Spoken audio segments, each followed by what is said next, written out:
JB Bill, and for the first time this year, Damian Barrett. The AFL season is only 6 days away. So it's time to welcome our number one newsbreaker. Well, today we talked to Purple, who's all over everything. Please welcome Damian Barrett. In he comes. Hello, Purple. Jim. I've been speaking to you a bit lately. Hello to you, Rebsy. And I've missed Hello. you, Bill. And you and your childish ways. Can we have a hug? No, we just had one. I don't need another one. I'm not a hugger, Bill. He doesn't like a hug. Not a tactile man. Gus Wallen was here the other day. He's a hugger. Is he? Yeah. Purple, I've got a question for you before we get underway with proper footy. Yeah. We spoke to Mitch Cleary. Yep. Did a great job with Good us man. for years at the Footy Show, and now is, of course, at Channel 7. Mini me. Going Mini beautifully. me. This is the Maasai warrior underneath the purple-headed warrior. Anyway, he has wandered into the 7 newsroom and doing a great job. Yep. Already ensconced in the 7 newsrooms, Tom Brown. Yeah. Yep. My mail is that they're putting on a very brave face, these two, that they're getting on and they're close and things are good. Yeah. How long, you know these dynamics better than anyone, how long can that last?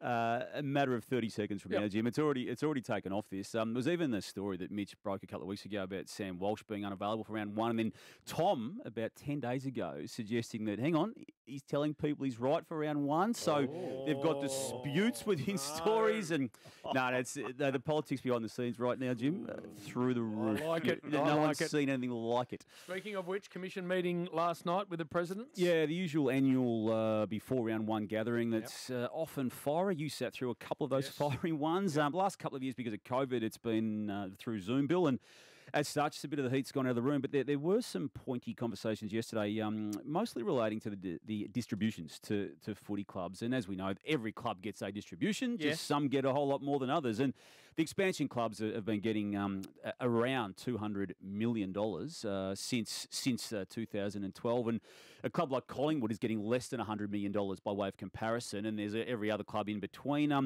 Bit of focus placed upon St Kilda's distributions. Jake Niles' article on this. So Jake wrote about this last week in The Age. surprising.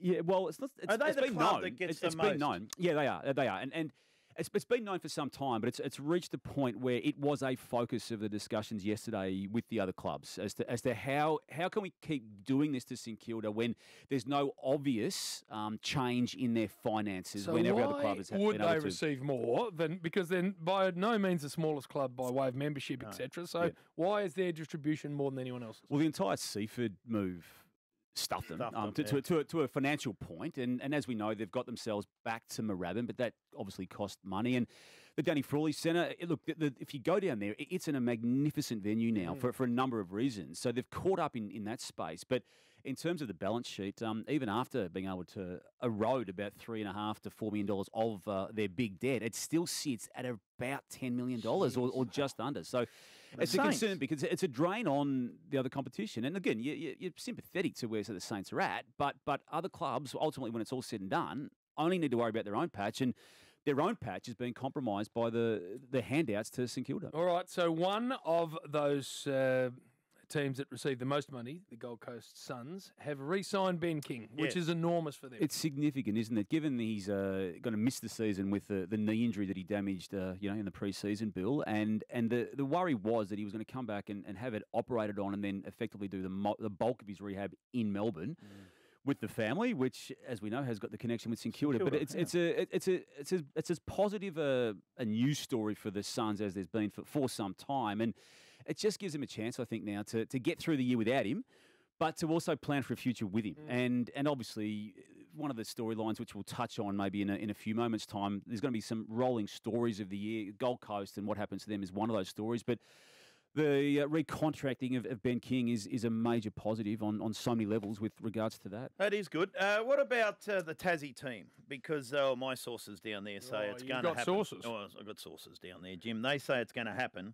But what was interesting was that I hear it only takes 6 of the 18 presidents to say yes, to vote for it, and that gets through.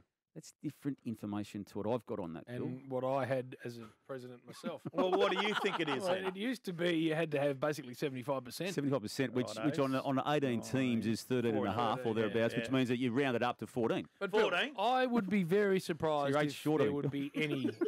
But because what the AFL knows is better than anyone.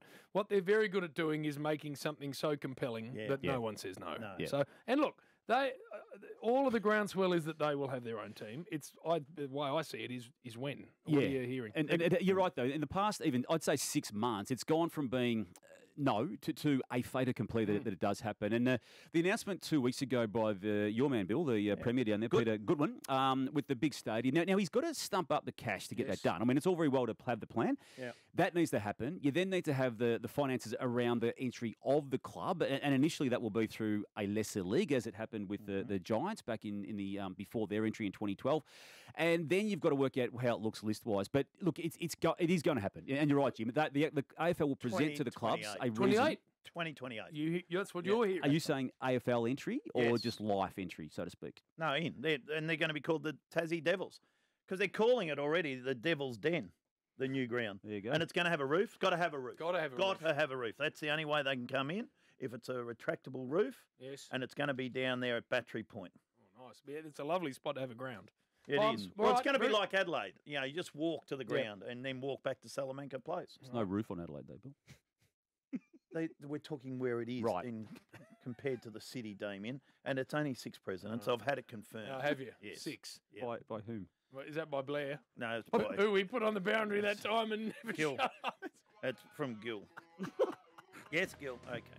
More with Damian Barrett next on the Rush Hour. The rolling stories of the 2022 Yes, AFL season. That's the Foo Fighters and Generator, Triple M's Rush Hour. We're joined by Damian Barrett. All right, so we're talking about Tassie team coming in. Briefly to finish on that, will there then be a 20th team or will there be a bye every week? That's where the story then goes into the space of, Jim, isn't it? I mean, obviously 18 at the moment. There's no benefit financially. You know, ultimately everything has to be done for financial reasons, Bill, to just bring in a 19th. You either keep the 18, which brings on its own set of issues when it comes to relocation matters for that Tassie team, or you're at a 20th at some stage, which I just can't see happening coming out of COVID. And given that they're still propping up the two most recent expansion clubs, particularly the you're the Gold saying Coast. they'll get rid of a team then?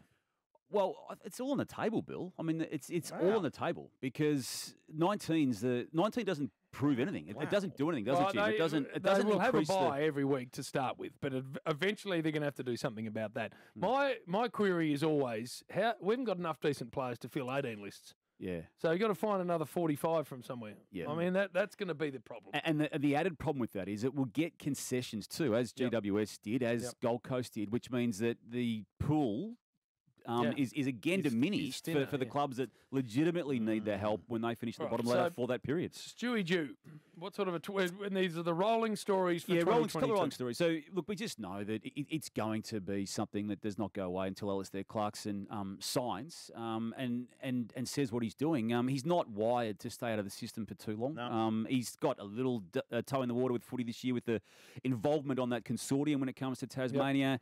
He's got other projects. He'll go overseas a few more times, taking the $1 million from Jeff to not coach this year. It's a good deal, isn't it? And well, he can't have a job, can he? Because he won't get paid. He won't get paid that dollar value if he does take a job. But and again, look, Stewie Dew's well aware of this too, Jim. He just knows that he has to perform like he hasn't performed to this point of his coaching career at Gold Coast. And there's an AFL element to it. Now, I'm not saying Gillon McLaughlin's going to pick up the phone and say we want you there, but they want that club fixed. They need it fixed. They've done it to the Sydney Swans when they got Barassi up there in the very early 90s, and he turned it round before Rodney Eade took them to a grand final. We know what happened when the Bears into the Lions imploded in 98. Lee Matthews went there, and I think too with Clarkson, Jim, with there's a legacy component to their reputation that he doesn't yet have. When I say that, now he's got the 4 flags, and he arguably the best coach ever to this point of time. But he doesn't have the Lee Matthews go to the foreign area of AFL world to go and succeed there. And I think that will be a driving force at some stage too. Player movement, everyone always watches it very closely. Yeah, we saw what Luke Jackson did, not just in the grand final, but most of last year as a backup to Big Maxie Gawn.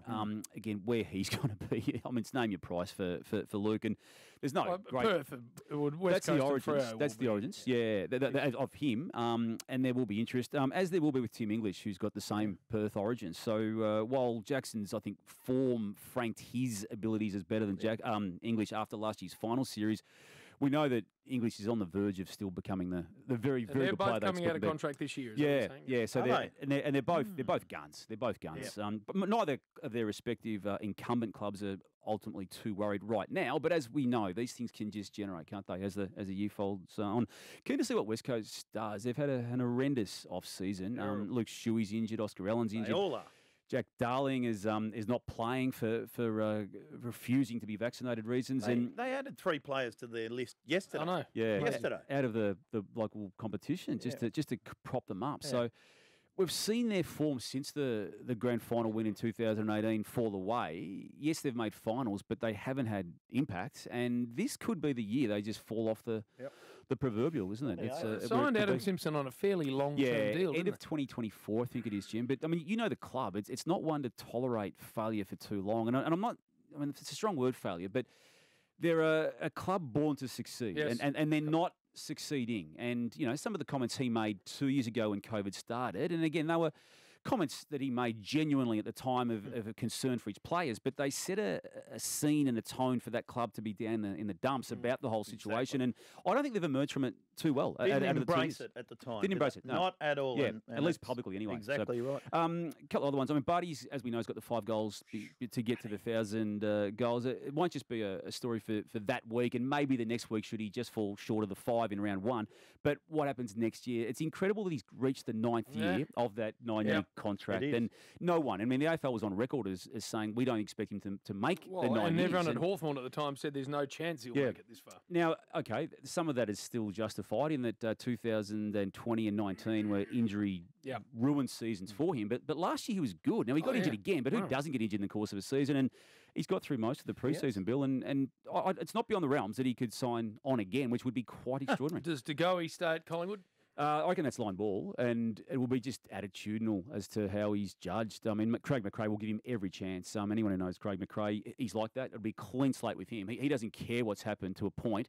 All he wants to know is what's going to happen in the future under his watch. It's up to Geordie. And look, he might want the change too. That's the other thing. I don't claim to have a knowledge of where he's going to be, but what I do know is if Collingwood's keen to keep him, he's going to have to improve attitude markedly. Not just on the regular off-field skirmishes, but what he does around the club itself. If he kicks 50 goals, he well, just that's signs probably up. enough. Yeah, and that's the way the world works, Bill. Exactly. But look, he's good enough to do that, and even plus some on top of the 50. So big crowds expected round 1. Yeah, this is exciting, Jim. Everyone's had enough of COVID. So Melbourne and the Western Bulldogs, how many there, Damon? Well, the AFL's hoping for No, I'm 80 asking plus. you. No, I still have the belief. I'm keen to get your views. I still think there's a slight reticence from some people to go back into that type of crowd first up.